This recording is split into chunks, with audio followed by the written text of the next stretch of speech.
పోనీ కమిషన్ ముందుకు పోనంత మాత్రమే శిక్ష పడుతుందని లేదు. కమిషన్ ముందుకు పోనంత కమిషన్ ఏం కోర్టు కాదు. అది ఒక విచారణ చేసి ఏంది ఎవరి వర్షన్ ఏంటి అనేది ఒక రిపోర్ట్ను సబ్మిట్ చేస్తుంది.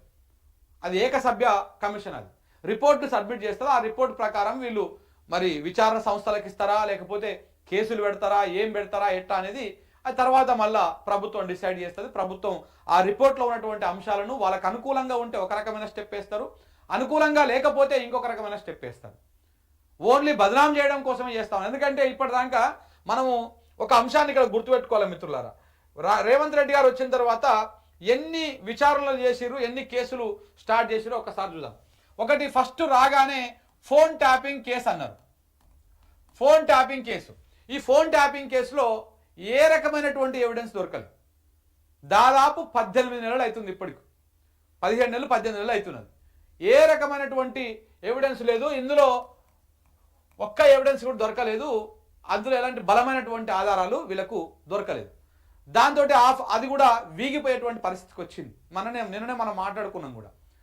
ఎవడైనా సరే ఆధారం దొరికిన తర్వాత గీ తప్పు ఇక్కడ గీ పలానా దగ్గర గీ తప్పు అయ్యింది, గీ తప్పు ఆ ఎవిడెన్స్ దొరికిన తర్వాత దాన్ని పట్టుకొని కూపిలావకుండా పోతే ఎక్కడో ఒక దగ్గర డొంక కదులుతుంది. కానీ రేవంత్ రెడ్డి గారు ఏం చేసిర్రు, ఫోన్ ట్యాపింగ్ కేసు అని ఫస్టే స్టార్ట్ చేసి అందులో కొంతమందిని అరెస్ట్ చేసి జైల్లో పెట్టి అప్పుడు ఎవిడెన్స్ను దొరకబట్టుకోవడం కోసము కేసును అల్లడం కోసం ప్రయత్నాలు చేసిండు. ఎన్ని ప్రయత్నాలు చేసినా తిమ్మిని బమ్మిని చేసినా బమ్మిని తిమ్మిని చేసినా ఏం చేసినా రేవంత్ రెడ్డి గారి తెలివి తక్కువతనము ఆ కేసులో ఉన్నటువంటి దొలతనము క్లియర్గా బయటపడింది. సుప్రీంకోర్టు దాకా పోయేసరికి సుప్రీంకోర్టు చీవాట్లు పెట్టింది. ఏం కేసు ఇది, ఏం విచారణ, ఏం దొరకబట్టిర్రు 11 నెలలకెళ్ళి ఏం చేసిర్రు, దానికి సంబంధించినటువంటి ఎవిడెన్స్ చూపించండి అని చెప్తే వాళ్ళు తేలకన్లు వేసిర్రు. ఇంకా మాకు సమయం కావాలి, ఇంకా ఆ డిస్కులు ఆడవాళ్ళగొట్టిర్రు, ఆ డిస్కులు ఈడవాళ్ళగొట్టిర్రు, ఇవి ఇట్లా చేసిరు అట్లా చేసిరు అని చెప్పేసి సొల్లు కబుర్లు సుప్రీంకోర్టు కూడా చెప్పే ప్రయత్నాలు చేసిరు. చివరికి సుప్రీంకోర్టులో చీవాట్లు పెట్టి అందరికీ బెయిల్ ఇచ్చేసింది. అందరికి వరుస పెట్టి బెయిల్ ఇచ్చేసింది. ఇప్పుడు ఆ ఫోన్ ట్యాపింగ్ కేసులో అందరు బయటకు వచ్చేసిరు. మళ్ళీ దాన్ని ఏదో ఒక రకంగా ప్రయత్నం చేద్దామని చెప్పేసి కింద మీద వాడుతున్నారు. కానీ దాంట్లో ఊదు కాలేదు లేదు, పీరు లేచేది లేదు. రేవంత్ రెడ్డి తెలివి తక్కువతనము, అధికారుల కక్షపూరిత వ్యవహారము ఇవన్నీ కూడా క్లియర్గా కనపడిపోతా ఉన్నాయి. సో కాబట్టి ఫోన్ ట్యాపింగ్ కేసు వర్కౌట్ కాలే, ఇది కూడా బిస్కెట్ అయింది, బకెట్ అయిపోయింది. దాని తర్వాత ఇంకోటి ఏం చేసిరు, ఫార్ములా ఈ రేస్. ఇంకా ఈ ఫోన్ ట్యాపింగ్ కేసు పెట్టినప్పుడు ఇవే పత్రికలు ఇలాంటి బోకర్ పత్రికలు అన్నీ ఎట్లా రాసినాయి తెలుసా వార్తలు. ఇక హీరోయిన్ల ఫోన్లు విన్నాడు, హీరోల ఫోన్లు విన్నాడు, మా ఇంటి పక్కలో విన్నాడు, పెండ్లమ్మ కూడా మాట్లాడుకుంటుంటే ఫోన్లు విన్నారు.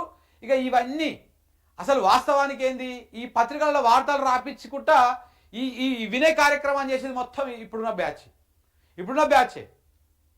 ఈ ఫోన్ ట్యాపింగ్ కేసు ఎందుకు వీగిపోయింది, బ్లాక్ ముంబా ఎవరు ఇందులో, ఈ వ్యవహారం ఏంటిది, ఇవన్నీ కూడా రేవంత్ రెడ్డికి తెలుసు, అందులో పెద్ద పెద్ద తలకాయలకు తెలుసు. అందుకనే ఒక కీలక అధికారి పదవి విరమణ కాగానే, ఆ పదవి విరమణ కాదు, ఆయన ఆ పదవి నుంచి దిగిపోగానే వెంటనే ఒక కమిషన్కి చైర్మన్ చేసేట్టు. సో ఇట్లాంటివన్నీ కూడా జరిగినాయి.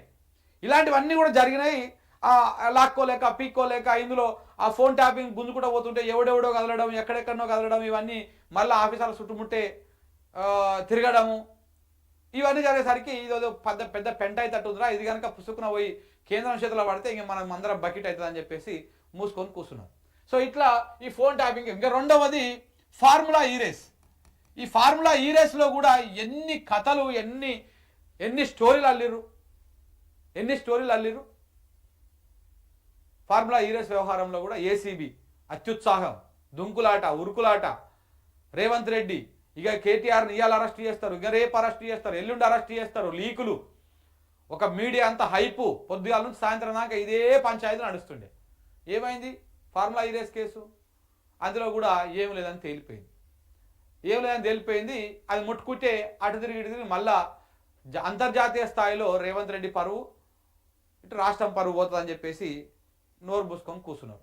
తర్వాత ఇంకా 2-3 కేసులు పెట్టేటువంటి వ్యవహారము ఇవన్నీ కూడా జరిగినాయి. మళ్ళా ఇంకోటి ఏంది, ఇదే ఫోన్ ట్యాపింగ్ కేసులో హరీష్ రావును కూడా ఇరికేయడం కోసం చాలా ప్రయత్నాలు చేశారు. హరీష్ రావు కూడా ఇరికేయడం కోసం చాలా ప్రయత్నాలు చేశారు. అవన్నీ కూడా బెడ్స్ కొట్టినాయి. ఇక దీంతో పాటు ఈ విద్యుత్ కొనుగోళ్ల మీద కూడా ఒక కమిషన్ ఏర్పాటు చేయాలి. దాని మీద చేయాలంటే ఆ కమిషన్ సభ్యుడు ఏ రకంగా వ్యవహారం చేసిండు, ఎట్టెట చేసిండో చూసినాం. అది సుప్రీంకోర్టు దాకా పోయింది. ఆ కమిషన్ సభ్యుని కూడా, ఆ చైర్మన్ కూడా తొలగించే కాడికి వచ్చింది. ఇవన్నీ కూడా జరిగినాయి.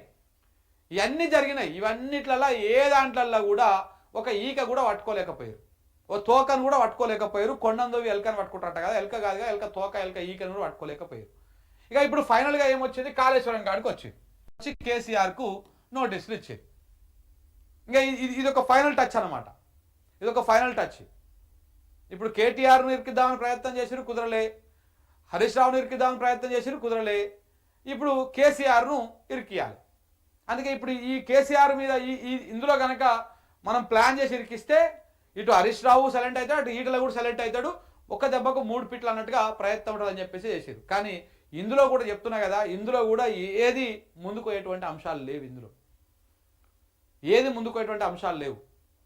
ఒకవేళ ఇందులో కూడా ఏమైనా మిస్టేక్స్ జరుగుతున్నాయి అంటే ఆ మిస్టేక్స్ జరిగినప్పుడు మరి డిపిఆర్ సబ్మిట్ చేయలేదనేటువంటి తెలివి తక్కువ వాదన ఎవరైతే చేస్తా ఉన్నారో ఆ డిపిఆర్ సబ్మిట్ చేయకుండా సిడబ్ల్యూసి అనుమతి ఇవ్వదు. ముందు ఆ ఇంగిత జ్ఞానం తెలుసుకోవాలి.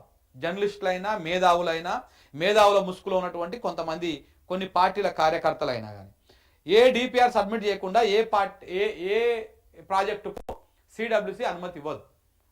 ఆ అనుమతి వచ్చిందంటేనే డిపిఆర్ సబ్మిట్ చేసినట్టు. కాకపోతే అంచనా వ్యయం పెరుగుతుంది. ప్రతి ప్రాజెక్టు దగ్గర అంచనా వ్యయం పెరుగుతుంది, పెరగదన్నట్టు లేనలేదు. కాళేశ్వరము స్టార్ట్ చేసినప్పుడు ఒక అంచనా ఉండొచ్చు, అయిపోయే నాటికి ఇంకొక అంచనా ఉండొచ్చు. అట్లా అనుకుంటే ఎస్ఆర్ఎస్పి మొదలుపెట్టినప్పుడు దాని అంచనా వ్యయం ఎంత, దాన్ని ఫస్ట్ ప్రపోజల్ పెట్టింది ఎన్ని వేల కోట్లు, తర్వాత అది ముగిసిన నాటికి ఎంత అయింది, నాగార్జున సాగర్కి ఎంత అయింది. ప్రతి ప్రాజెక్టుకు ఏ అంచనా వ్యయంతో మనం స్టార్ట్ చేస్తామో అంతకే క్లోజ్ కాదు. అంతకు క్లోజ్ అయినటువంటి ప్రాజెక్టు ఈ దేశంలోనే కాదు, ఈ ప్రపంచంలో ఏడ ఉండదు.